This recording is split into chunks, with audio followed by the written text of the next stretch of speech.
how to clean your mud toy. I let mine sit after I've been out playing. I let it sit for a couple days or a couple weeks, depending on what time of year and how muddy it's gotten. And after it's sit for a while and dried up, you can get an awful lot of it off with this before you start washing. And I don't really care too much about the body of this thing. As you can see, I just rubbed it down a tree real good before I left. So if you've got a pretty Jeep, I understand you don't want to do this, but if you've got an old woods toy,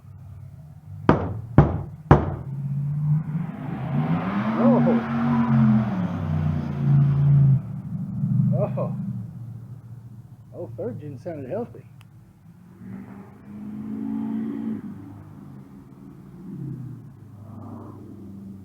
Dirty Max is feeling cocky too.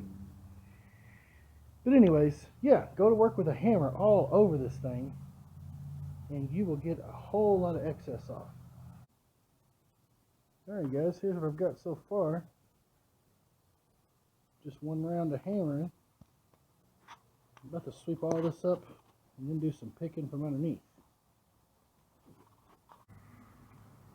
Got a good little pile. Agnes, come! Can I get a bark? And with these tools, we've doubled the size of our pile. Alright, been underneath this thing for a couple hours now. Got a pretty good pile. But she's finally ready for the hose. All the excess is gone. And here's after one round of power washing. I'm about to do it again. After I hit it a couple rounds with the power washer, I will put just a regular hose end on it and go underneath there and get all the nooks and crannies I can't reach. Kind of like when I'm in the shower. I haven't done under the hood yet.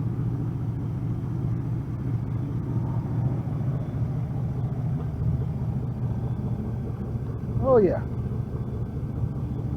Get air filter clean, that's good.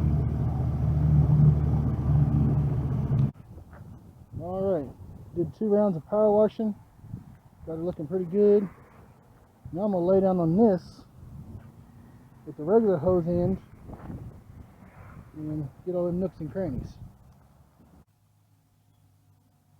Shoo, she look good. 2 rounds of power washing. About an hour and a half of scraping underneath. Still not done, but it's okay. I'll have to hand wash it before I go out again, get rid of all this that the power washer don't get. So I gotta hand wash it and Windex the windows. Should be ready to roll. Oh, she's mint, bud. She's mint. Alright guys, here we are back a couple weeks later. 3 seconds later for you. Got her pretty cleaned up. Everything's looking pretty good. No excess anywhere. But it is still filthy. So, I'm going to hand wash it. Just like a regular car now.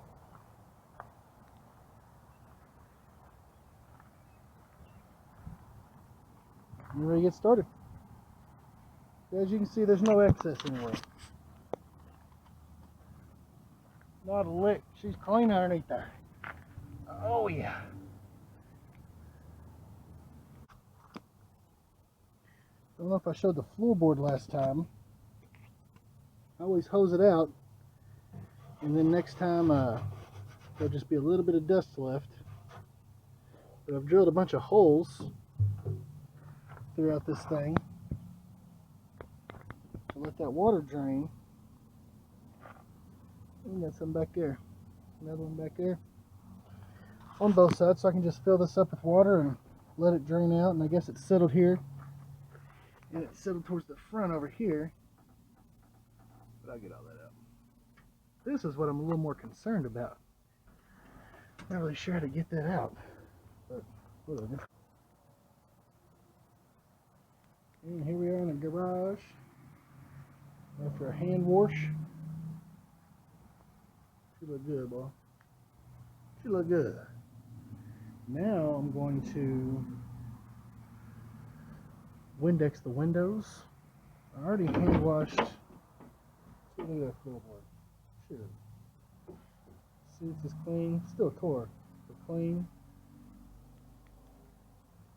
Wipe the dash off. Wipe all the interior panels off. Clean out my cup holders. You definitely spill whatever you're carrying every time you're wheeling. So that thing gets nasty every time. Well guys, here it is. Sucker is clean. Probably 5-6 hours worth of work, I would say. But you can eat off that frame. Might get tetanus, but you can eat off of it. Ready for a car show. There's just one thing left to do.